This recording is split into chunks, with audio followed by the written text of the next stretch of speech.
What if the Rohingya crisis is not simply a refugee crisis that the world has failed to solve?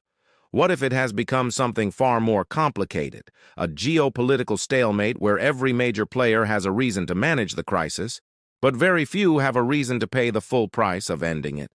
For nearly a decade, Bangladesh has carried the burden. Myanmar remains locked in political and military turmoil. China wants stability and strategic access. India wants security and influence. The United States wants leverage against an increasingly China-centered Indo-Pacific. And in the middle of all of this, Bangladesh is trapped, not because it lacks diplomacy, but because the geopolitical incentives surrounding the Rohingya crisis may favor containment over resolution. Today, we're going to examine that uncomfortable possibility. The numbers tell only part of the story. Nearly a decade after the mass displacement of Rohingya from Myanmar, around 1.4 million plus Rohingya refugees remain in Bangladesh, according to the United Nations. And the crisis is not frozen in the past. The conflict inside Myanmar has continued to generate new displacement. The United Nations reported that more than 150,000 Rohingya crossed into Bangladesh after renewed fighting in Rakhine State from late 2023 onward. In 2026, the international community is still funding emergency assistance while talking about the same objective: safe, voluntary, and sustainable repatriation. Think about that for a moment. A crisis that was supposed to be temporary has developed the infrastructure of permanence: aid systems, border security mechanisms, international conferences, diplomatic negotiations, humanitarian appeals, and repeated promises of repatriation, but almost no sustainable return. That raises the real question: why? Here is the central paradox. Almost everyone publicly supports a solution, but the definition of solution is different for every major actor. For Bangladesh, the solution is obvious. Rohingya refugees must eventually return to Myanmar under safe and sustainable conditions. For the Rohingya, return means more than crossing a border. It involves security, rights, citizenship, freedom of movement, livelihoods, and protection. For Myanmar's military establishment, the Rohingya issue is deeply connected to questions of sovereignty, identity, and territorial control. For the Arakan army, Rakhine is part of a much larger struggle over who controls the state. For China, the priority is stability, strategic access, and protection of major economic interests. For India, it is border security, connectivity, and regional influence. For Washington, Myanmar is also part of a much larger competition over the Indo-Pacific. So the crisis has become a classic geopolitical problem.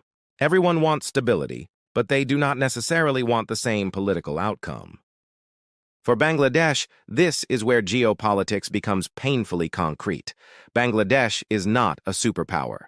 It does not have the economic leverage of China. It does not have India's geographic depth. It does not have America's global military reach. Yet Bangladesh is absorbing the consequences of a conflict it did not create. The 2025-26 Rohingya response framework requires hundreds of millions of dollars in international humanitarian funding and targets both refugees and Bangladeshi host communities. The United Nations 2026 appeal alone sought $7 to $10.5 million for critical needs. And that reveals another uncomfortable reality. The international system has become extremely good at financing the consequences of the crisis. It has been far less successful at changing the political conditions that produce the crisis. That distinction matters, because humanitarian assistance can keep people alive. But it cannot create citizenship. It cannot create political representation. And it cannot create a functioning state in Rakhine. Then came the event that fundamentally changed the geopolitical equation: Myanmar's 2021 military coup. The Rohingya crisis became embedded inside a much larger civil war, and Rakhine State became one of the most strategically important battlefields. The rise of the Arakan army has transformed the balance of power along Bangladesh's southeastern frontier. The result? The old Bangladesh-Myanmar framework no longer reflects reality. For years, Dhaka could negotiate primarily with the Myanmar government. But what happens when the government in Nay Dao does not fully control the territory where refugees are supposed to return? That is not a theoretical question. It is a geopolitical problem. And as fighting continues, the idea of simply sending Rohingya refugees back to Myanmar becomes increasingly meaningless. Which Myanmar? And more importantly, who controls Rakhine when they return? The Arakan army is not merely another armed group in Myanmar's civil war. Its rise has potentially changed the strategic architecture of Rakhine State. For Bangladesh, this creates a difficult diplomatic dilemma. Dhaka needs to communicate with the authority that controls territory on the other side of its border. But engaging an armed non-state actor carries political and diplomatic risks. Ignoring that actor carries security risks. And there is another complication. Rohingya armed organizations have also emerged within this increasingly fragmented battlefield. That creates the possibility of a dangerous feedback loop. Myanmar's civil war destabilizes Rakhine. Rakhine's instability generates more displacement. Displacement creates desperation. Desperation creates opportunities for armed group recruitment. And armed groups create more insecurity. The crisis then becomes self-reinforcing. This is why the Rohingya question can no longer be separated from the future of Rakhine State. Now we reach the first great power layer, China. Beijing has enormous strategic interests in Myanmar. Rakhine State connects directly to the Bay of Bengal, and that gives Myanmar something China values enormously: strategic access to the Indian Ocean. China also has economic and infrastructure interests in Myanmar, so Beijing's fundamental priority is not necessarily the same as Bangladesh's. Bangladesh wants a sustainable political solution to the Rohingya problem. China's first priority is likely to be stability and strategic continuity. That difference is crucial, because from Beijing's perspective, an imperfect equilibrium may sometimes be preferable to a political transformation whose consequences are unpredictable. China does not necessarily need the Rohingya crisis to disappear overnight. It needs the crisis to remain manageable, and that is a very different objective. Then there is India. India's position is complicated because Myanmar is not just another neighboring country. Myanmar is India's gateway toward Southeast Asia.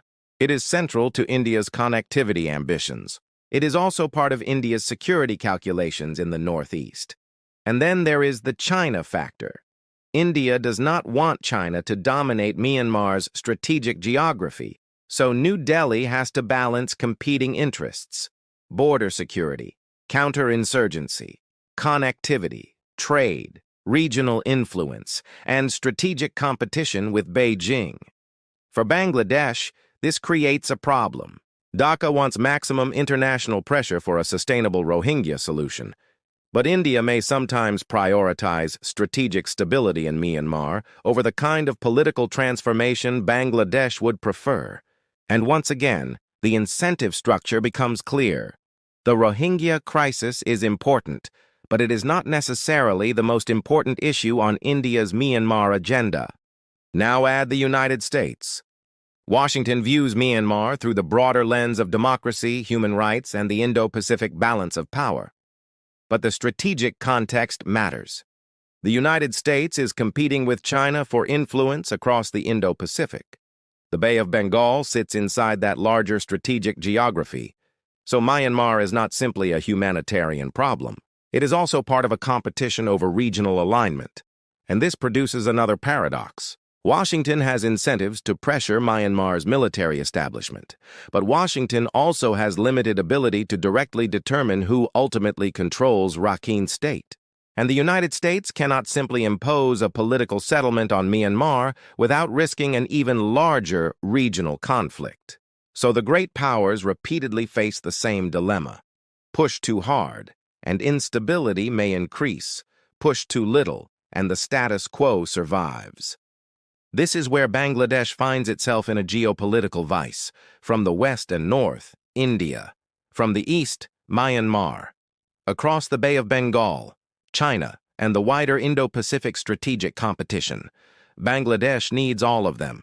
China is economically important, India is geographically unavoidable, Myanmar is the source of the crisis, and Bangladesh's immediate eastern neighbor. The United States and Western powers remain important sources of diplomatic pressure, aid, and international legitimacy. Bangladesh, therefore, cannot simply choose one camp. It has to balance all of them. And that creates a strategic vulnerability, because the more Bangladesh depends on external powers to solve the Rohingya crisis, the less control it has over the final outcome. Here is the controversial part of this argument. The crisis does not have to be deliberately engineered by every major power for the status quo to become strategically useful. That distinction is critical. Geopolitical systems often produce outcomes that nobody explicitly planned. If China benefits from stability and strategic access, if India benefits from maintaining influence and security cooperation, if Washington benefits from retaining pressure on Myanmar, if Myanmar's competing authorities use the conflict to strengthen their own political positions, and if Bangladesh continues absorbing the humanitarian burden, then the system can reproduce itself. Nobody has to sit in a room and decide, let's keep the Rohingya crisis alive. The incentives can do the work automatically. That is the darker possibility. The crisis survives because solving it is politically expensive, strategically uncertain, and institutionally difficult. Managing it is easier. So perhaps we have been asking the wrong question. For years, the question has been, when will the Rohingya return? But the more important question is, who will control Rakhine State, and what political order will exist there? Because repatriation without rights is unstable. Repatriation without political representation is incomplete, and repatriation into an active war zone is not a solution. The future of the Rohingya crisis therefore depends less on humanitarian conferences, and more on the future political settlement of Myanmar itself.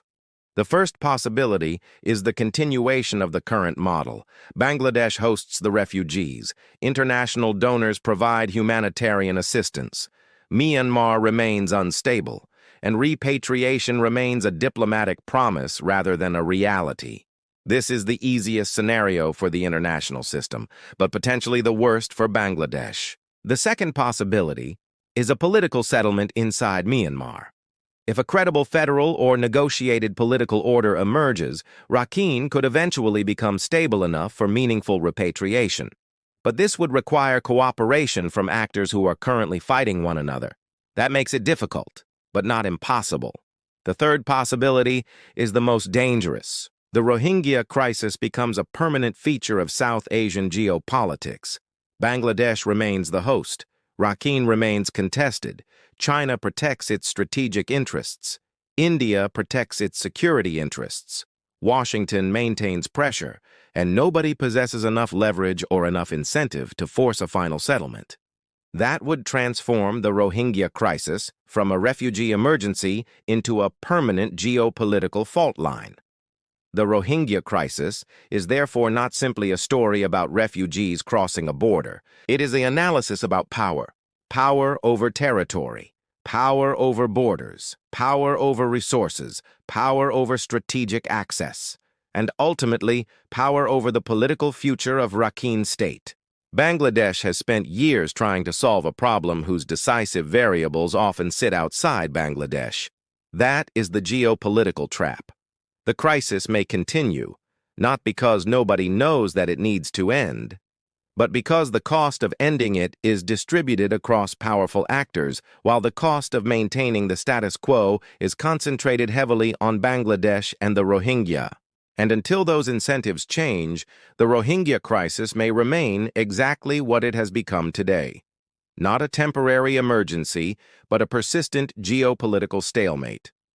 If you want geopolitics explained beyond the headlines, with the strategic interests, power struggles, and especially South Asian geopolitics, subscribe to the Dhaka Diplomat. Because in geopolitics, the most important question is rarely what countries say. It's what they have an incentive to do. And I'll see you in the next analysis video.